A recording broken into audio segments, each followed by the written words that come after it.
Turminha querida do meu coração, tudo bem? Como estão? Como passaram o feriado? Descansando, estudando, como deve ser, né? Descansar também é importante.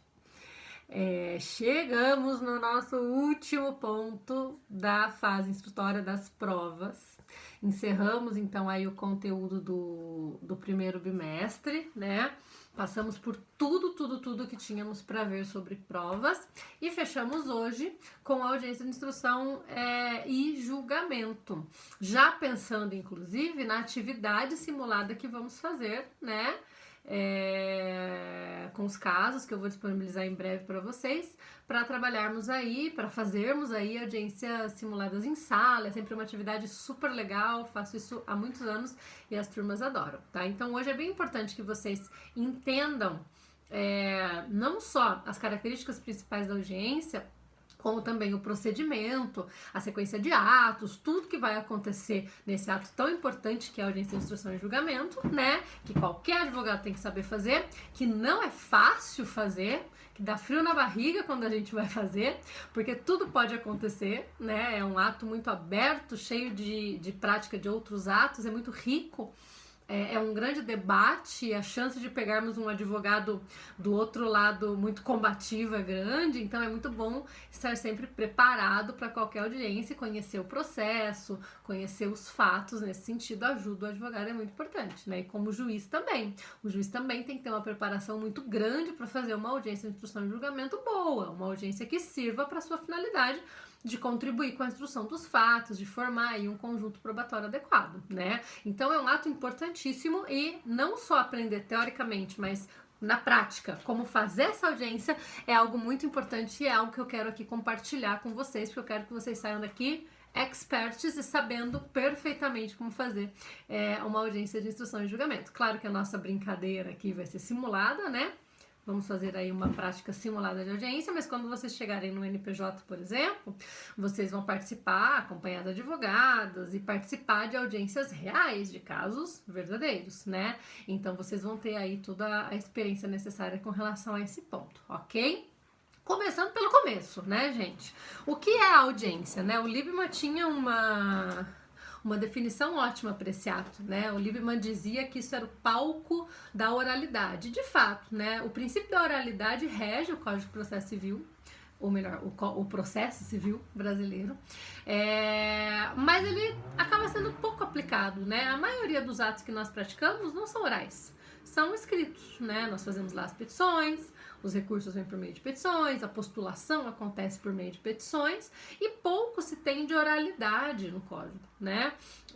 Nós temos aí alguns atos especiais para prática nos tribunais, como entrega de memoriais, sustentação oral e etc, que também são aí atos orais, mas em geral a prática dos atos não é oral. Já na audiência de instrução e julgamento reina a oralidade. Tudo que vai acontecer ali vai acontecer de forma oral, naquele exato momento, e claro, tudo isso vai sendo documentado, mas sim, o Liebman tinha toda a razão, como tinha razão em vários temas, né, sobre vários temas, a audiência é o palco da oralidade, e é para ela que nós vamos olhar. Vejam o nome dessa audiência, né, audiência de instrução e julgamento. Para que ela serve, né? Ela não serve só para a produção de provas, ela serve também para que a decisão do caso seja proferida. A audiência de instrução, ou seja, a produção de algumas provas, vocês já sabem quais são, mas nós já vamos lembrar quais são elas, e julgamento. Professora, mas outro dia eu fui numa audiência e o juiz não deu a sentença e a audiência não. Terminou a audiência, ele mandou os autos irem para a conclusão e aí é que ele foi proferir a sua sentença. Super comum, acontece muito, nem todo juiz acaba proferindo a sentença e a audiência, mas essa não deve ser a regra. A regra é que o ato termine com a prolação da sentença e as partes saiam intimadas dessa sentença. Embora em alguns casos, por questões de tempo, por questões de complexidade do caso, não seja possível proferir a sentença e a audiência. Daqui a pouquinho a gente vai entender melhor isso. Mas ela é sim uma audiência para instrução e julgamento. Instrução no que se refere a provas orais. Que provas que são produzidas na audiência de instrução e julgamento? As provas orais, ou seja, depoimento pessoal e prova testemunhal, e o perito, eventualmente, pode também ser chamado na audiência para prestar esclarecimentos. Aqueles quesitos de esclarecimento que nós vimos que o perito pode receber das partes, ele pode ser intimado para prestar esclarecimentos na audiência. Eu contei para vocês na aula de prova pericial que poucas vezes eu consegui fazer um perito comparecer em audiência. O juiz nunca deferiu um pedido desse nos meus casos, e olha que eu pedia várias vezes, né? Mas ainda assim o juiz acabava não deferindo. Embora seja assim a audiência o momento em que o perito vai comparecer para prestar esses esclarecimentos também. Vejam, portanto, que nem sempre a audiência de instrução e julgamento vai acontecer.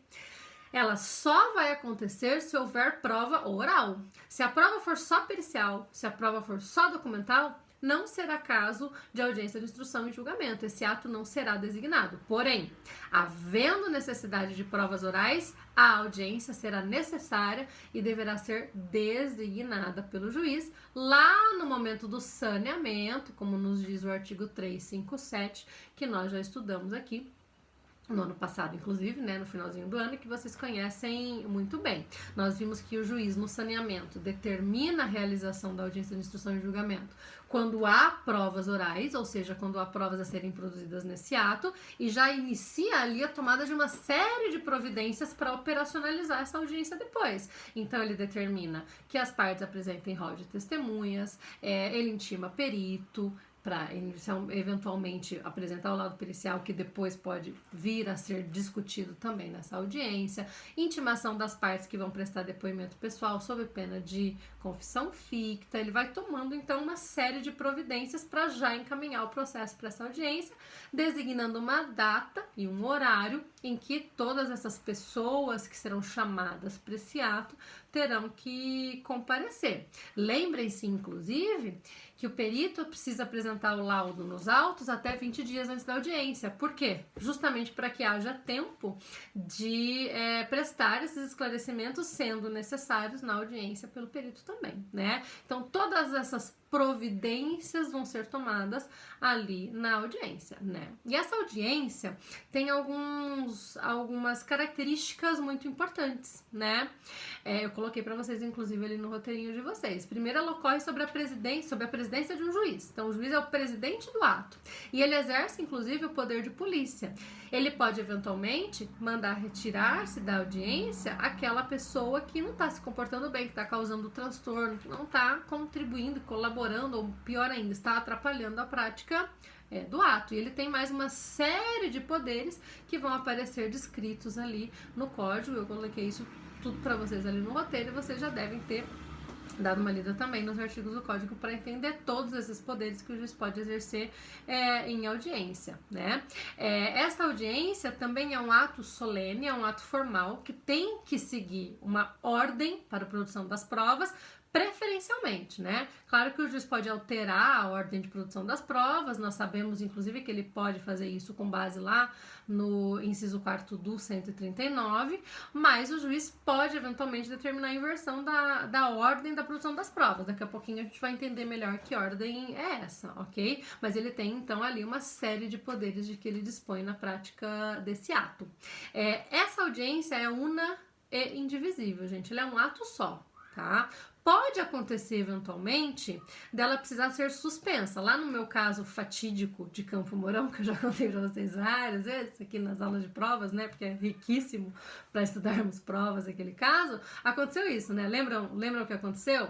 Na hora do depoimento das testemunhas, houve uma testemunha referida. Houve, então, a necessidade de se determinar uma nova data para a oitiva da testemunha referida. O advogado da parte disse, pode ser para amanhã cedo, a testemunha vem de Curitiba, pega um ônibus e chega aqui amanhã cedo.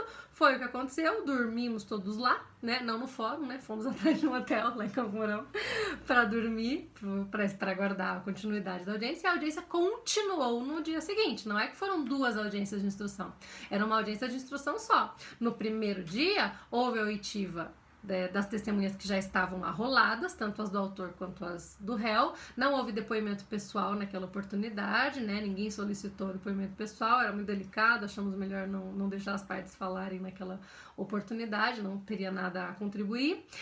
Quando então a audiência foi suspensa, para no dia seguinte ouvir-se a testemunha referida. Um ato único, a prática única do ato, que foi cindidozinho, divididozinho, suspenso, apenas para que essa testemunha referida pudesse ser ouvida no dia seguinte. Mas ela é una e ela vai se realizar por meio da prática de um único ato. Não haverá mais de uma audiência determinada, ainda que haja várias sessões. Várias sessões podem existir em razão da necessidade de se ouvir testemunhas, de se ouvir, de colher novas provas, de se ouvir outras pessoas porventura que sejam necessárias e que se revelem necessárias depois, ok? Eu vou parar o vídeo por aqui, para não termos o risco aí de não subir porque fica muito alto, muito pesado. Daqui a pouquinho eu volto com a continuação da audiência de instrução e julgamento. Até já!